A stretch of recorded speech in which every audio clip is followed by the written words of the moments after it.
again, what inspired me was Caroline's book, and what I found that resonated with me was this idea of otherness, and there's some beautiful poems in there, and particularly the last poem in the book is about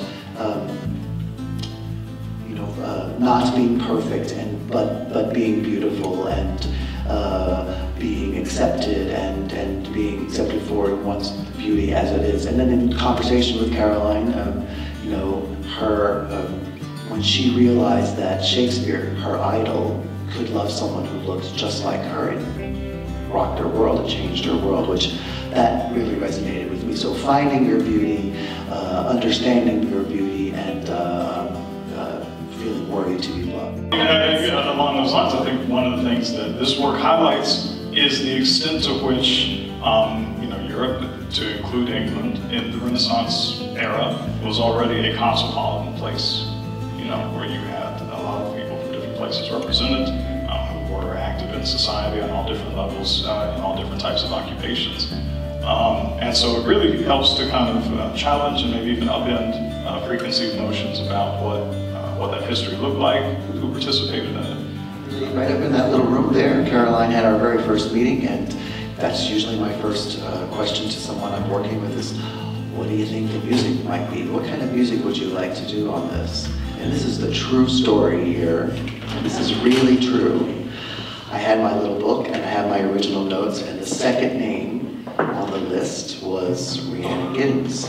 And I was like, we never get Rhiannon Giddens. Word, and then we just kind of quickly got told, what about just doing the whole thing? And I said, I don't even know if I've seen a ballet from beginning to end. But the truth comes out. I think that one of the things I love about the story is that people forget that, like, we've been everywhere.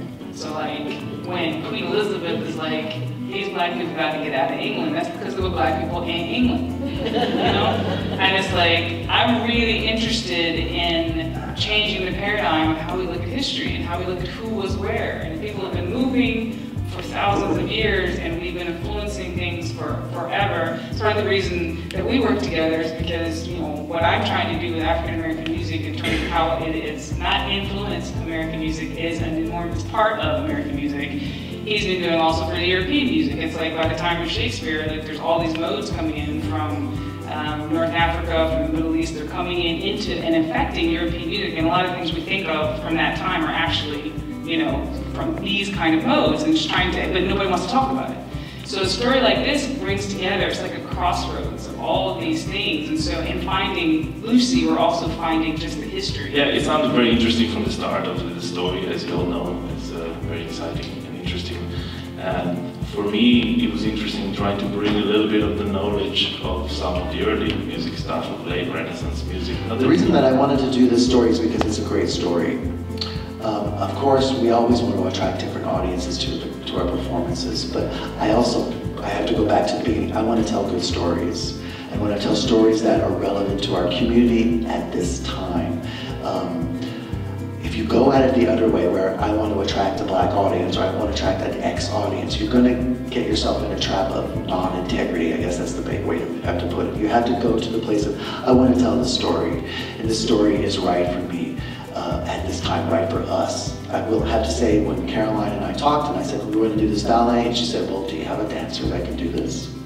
And I was like, have you seen Kayla Rouser?